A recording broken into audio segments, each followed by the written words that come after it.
नमस्कार मेरे सभी प्यारे मित्रों को, कैसे हो आप सभी लोग। मैं उम्मीद करता हूं कि आप सभी लोग अच्छे होंगे, मस्त होंगे और स्वस्थ होंगे।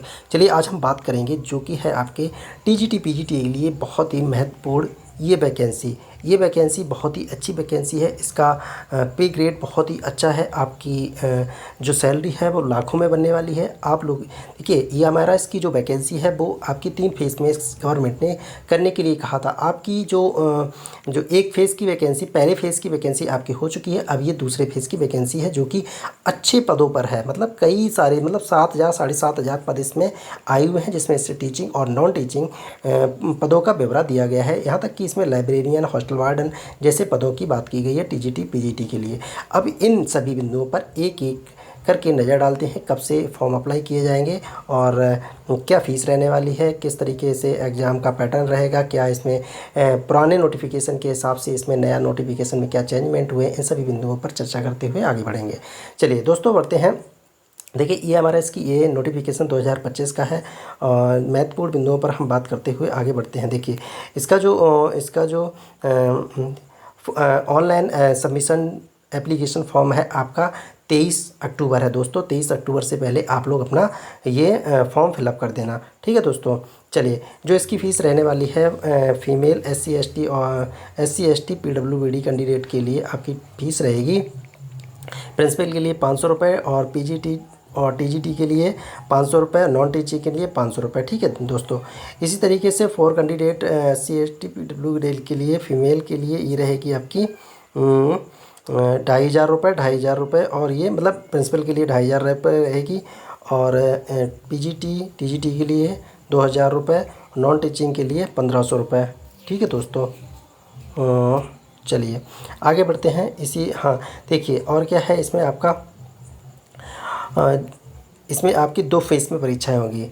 एग्ज़ाम डेट के लिए आपको विजिट करते रहिएगा। इसमें लिखा है कि आप अपने EMRS की वेबसाइट पर विजिट करते रहिएगा, आपको बता दिया जाएगा, ठीक है दोस्तों, कब आपका एग्ज़ाम होना है। ये आपका टायर 1 और टायर 2 2 फेज़ में वैकेंसी होने वाली है, ठीक है, परीक्षाएँ आपकी होगी। चलिए आगे बढ़ते हैं दोस्तों। अन्य महत्वपूर्ण बिंदुओं पर बात करते हुए समझ लेते हैं। देखिए, हाँ, इसकी जो वैकेंसी है दोस्तों EMRS की, देखिए प्रिंसिपल के लिए 225 पद हैं, पीजीटी के लिए 1460 है, टीजीटी के लिए 3,962 है और फीमेल स्टाफ नर्स के लिए है 550, हॉस्टल वार्डन के लिए है 635, अकाउंटेंट के लिए है 61 और जूनियर सिक्योरिटी असिस्टेंट के लिए हैं 228 और लैब अटेंडेंट के लिए है 146। कुल मिला के आपके जो पद हैं 7,267 पोस्ट दिए गए हैं, किसकी, EMRS के टीचिंग और नॉन टीचिंग के लिए दोस्तों। चलिए आगे बढ़ेंगे दोस्तों। प्रिंसिपल की जो वैकेंसी है उसमें जो 116 UR की है और OBC की 60 है, 33 SC की, इस तरीके से आप लोग देख लीजिएगा, है ना। चलिए अच्छा, एक पीजीटी के लिए मैं बात कर लेता हूँ जो कि ग्रुप बी की वैकेंसी है दोस्तों। ग्रुप बी की वैकेंसी है, आपकी सैलरी लाखों में पहुँचने वाली है दोस्तों। अगर आपका वेतन अगर आपका 8वां वेतन भी लग जाता है तो कम से कम आपकी सैलरी 1.5 लाख के अब में पहुँचने वाली है, ठीक है। देखिए, इंग्लिश की जो वैकेंसी है दोस्तों 112 है, हिंदी की 81 है, मैथ्स की 134 है, केमिस्ट्री की 169 है, फिजिक्स की 198 है, बायोलॉजी की 99 है, हिस्ट्री की 140 है, ज्योग्राफी की 98 है, कॉमर्स की 120 है, इकोनॉमिक्स की 155 है, कंप्यूटर साइंस की 154 है। कुल मिलाकर के पीजीटी के लिए कितनी पोस्टें हैं, 1460 पोस्टें हैं। पोस्टें बहुत अच्छी हैं। और इसी तरीके से टीजीटी के लिए हिंदी की 424 हैं, इंग्लिश की 395 है, मैथ की 381 है, सोशल स्टडीज़ की 392 है, साइंस की 408 है, कंप्यूटर साइंस की 550 है। कुल मिला के 2550 वैकेंसी आपकी टीजीटी के लिए दी गई है, ठीक है। हाँ, और TGT graduate teacher regional language के लिए इसमें जो अलग अलग जो लैंग्वेज हैं उनके लिए 223 वैकेंसी है। इसी तरीके से आप लोग अपना देख लीजिएगा, है ना, किस कैटेगरी में है। हाँ, हॉस्टल वार्डन के लिए 346 हैं, हॉस्टल वार्डन फीमेल के लिए 289 हैं और फीमेल स्टाफ नर्स के लिए 550, अकाउंटेंट के लिए 61 और जूनियर सिक्योरिटी 298 और लैब अटेंडेंट के लिए 146। कुल मिला के इसकी जो वैकेंसी है 1620 वैकेंसी है। चलिए दोस्तों, है ना, आगे बढ़ते हैं। क्या और इसमें दिया गया है ना। आप लोग जो 23 अक्टूबर से पहले 23 अक्टूबर से पहले आप फॉर्म अप्लाई करते हैं। देख ली। और इसमें क्या है, जो आपका लेवल दिया गया है बेसिक प्रिंसिपल के लिए लेवल आपका 12 रहेगा, और जो कि आपकी सैलरी रहने वाली है 78,800 से लेकर के 2,09,200 के बीच में रहने वाली है दोस्तों। यहीं पीजीटी के लिए, पीजीटी में कौन कौन सब्जेक्ट है, English, Hindi, physics, chemistry, mathematics और economics, biology, history, geography, commerce और कंप्यूटर साइंस जैसे सब्जेक्टों के लिए लेवल आपका 8 रहेगा। और इसका वेतन जो है 47,600 से लेकर के 1,51,100 रुपये, मतलब आपका जो है ना 1 लाख के ऊपर सैलरी होने वाली है। ठीक है दोस्तों। इस तरीके से टीजीटी वालों के लिए जो लेवल आपका 7th रहेगा। ठीक है।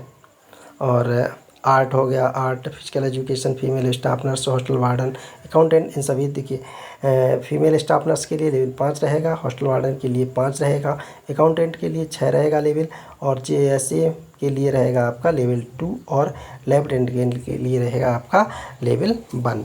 ठीक है दोस्तों। चलिए, scheme of examination, mode of examination. Tyre 1 में ये क्या लिखा है, टायर 1 होगा आपका EMRS staff selection exam, OMR मतलब MCQ मतलब ऑब्जेक्टिव टाइप क्वेश्चन रहेंगे, और OMR बेस्ड मतलब पेन पेंसिल पर होगा, ना कि आपका कंप्यूटर बेस्ड पे में नहीं होगा, आपका पेन पेपर पे होगा, OMR सीट्स के आधार पर है। मोड 2 में क्या है, will be combination of the descriptive question and the MCQ OMR based paper mode after tier 2 the interview there will be interview for the post of principal और skill will be test of the junior student. देखिए समझ लीजिए, कुल मिलाकर के आपका जो paper होने वाला है टायर 1 और टायर 2, टायर 1 और टायर 2 में जो आपका होगा पेपर, टायर 1 में सारे क्वेश्चन ऑब्जेक्टिव रहने वाले हैं, वो भी OMR सीट पर। ठीक है। इसी तरीके से आपका जो टायर 2 रहेगा, मतलब आप जब शॉर्ट लिस्टेड हो जाएंगे टायर 2 के लिए, तो उसमें क्या होगा कि आपके क्वेश्चन कुछ ऑब्जेक्टिव भी रहेंगे और कुछ डिस्क्रिप्टिव भी रहेंगे। ठीक है। और हाँ, और इंटरव्यू सिर्फ और सिर्फ प्रिंसिपल के लिए बुलाया गया है। ठीक। चलिए, चूज ऑफ मीडियम। देखिए आपका medium of examination will be bilingual, आपका हिंदी और इंग्लिश दोनों में रहेगा, आप कोई भी अपना चूज कर सकते हैं। चलिए, अब हम आगे बढ़ते हैं प्रिंसिपल के लिए। प्रिंसिपल का जो प्रीलिम्स रहेगा, मतलब टायर 1 रहेगा, OMR पर रहेगा, 100 क्वेश्चन रहेंगे। अब देखिए प्रिंसिपल में कौन कौन सा रीजनिंग और मतलब मैथ और रीजनिंग रहेगा 10 नंबर का, और इसी तरीके से जनरल अवेयरनेस 10 नंबर का, एकेडमिक एंड रेजिडेंशियल, इस तरीके से कुल मिला के 100 क्वेश्चन 100 नंबरों के रहने वाले हैं। जब आपका ये फर्स्ट टायर हो जाएगा तो आपका सेकंड होगा। तो सेकंड में क्या होगा, आपके 40 ऑब्जेक्टिव रहेंगे, 15 डिस्क्रिप्टिव रहेंगे, कुल मिला के आपके 55 क्वेश्चन रहेंगे। और टोटल मार्क्स कितना रहेगा, ऑब्जेक्टिव के जो क्वेश्चन है 40 नंबर के 40 क्वेश्चन, और डिस्क्रिप्टिव के 15 क्वेश्चन 60 नंबरों के होंगे, और आपका टाइम रहेगा 3 घंटे का। जब आप ये सेकेंड टायर का जो एग्ज़ाम क्रॉस कर लेते हैं तो आपका क्या हो जाएगा, 40 नंबर का इंटरव्यू लिया जाएगा, पर्सनल इंट्रैक्शन। ठीक है। कितने, 40 नंबर का। और क्या है, वेटेज और the preparation of merit list.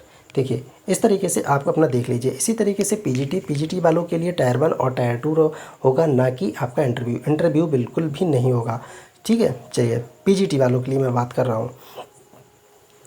देखिए कुल मिला के आपके इसमें भी रीजनिंग एबिलिटी, रीजनिंग और जनरल अवेयरनेस, कंप्यूटर साइंस, ठीक है, कंप्यूटर ICT के लिए टीचिंग एप्टीट्यूड, और जो आपके लिए 10 नंबर आपके NEP के रहेंगे, और 10 नंबर आपके NEP के रहेंगे, और 20 नंबर आपके किसके रहने वाले हैं, पेडागोजी के। ठीक है।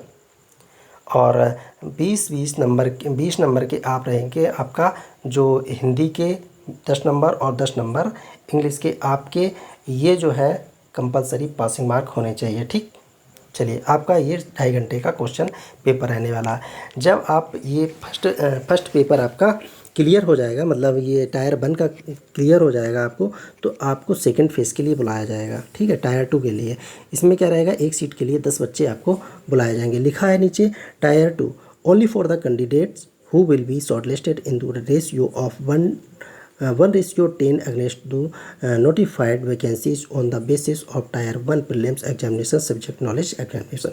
दोस्तों समझ लेते हैं कि एक सीट के लिए 10 बच्चे आपको बुलाए जाएंगे। ठीक, चलिए फिर जब आप सेकंड फेज़ में पहुंचेंगे तो सेकंड फेज़ में आपको ऑब्जेक्टिव के 40 क्वेश्चन, डिस्क्रिप्ट के 15 क्वेश्चन, कुल मिला के 55 क्वेश्चन। ऑब्जेक्टिव जो इसके मार्क्स होंगे 40 क्वेश्चनों के 40 मार्क्स, और इसी तरीके से जो 15 डिस्क्रिप्टिव के क्वेश्चन हैं उनके लिए आपके 60 अंक होने वाले हैं। कुल मिला के 3 घंटे में ये आपको क्वेश्चन करने हैं, और इसी के आधार पर आपकी मेरिट लिस्ट बनेगी और आप लोग एक अच्छे खासे जो सेकंड बी ग्रेड के जो ऑफिसर होते हैं उसके बराबर में आप सैलरी पा रहे होंगे दोस्तों, और आप पीजीटी प्रवक्ता बन जाएंगे।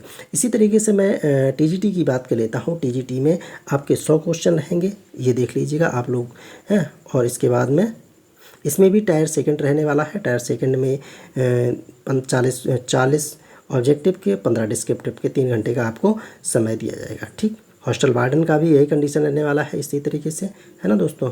अकाउंटेंट का भी रहने वाला है आपका फर्स्ट फेज़ और सेकंड फेज़ का।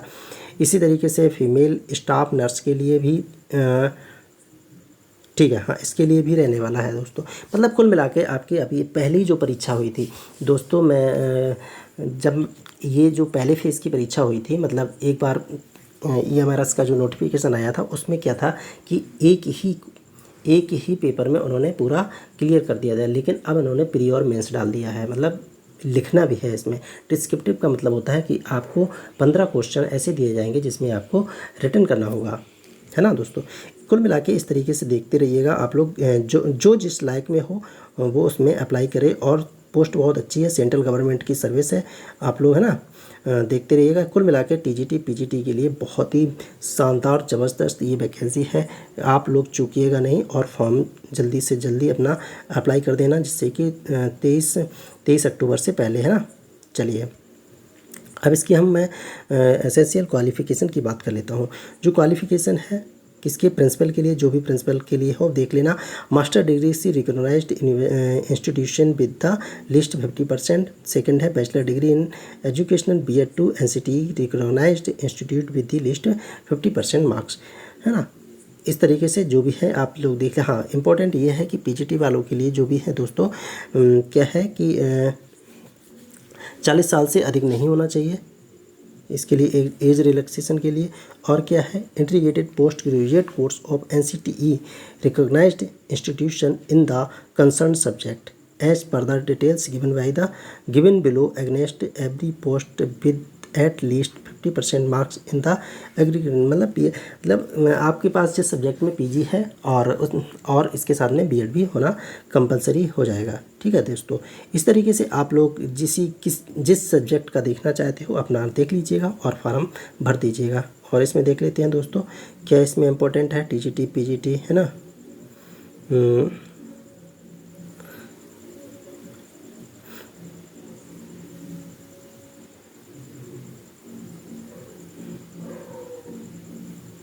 और सब्जेक्ट कॉम्बिनेशन का अपना देख लीजिएगा, इसमें जो भी है एक एक करके सभी बिंदुओं पर, है ना। इस पर मैं फुल डिटेल पे आपको एक वीडियो बनाऊंगा जिससे आपको सारी चीज़ें क्लियर कर देता हूँ।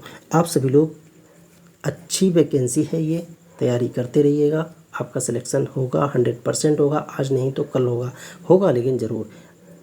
ठीक है, सभी लोगों को एक बार फिर से धन्यवाद।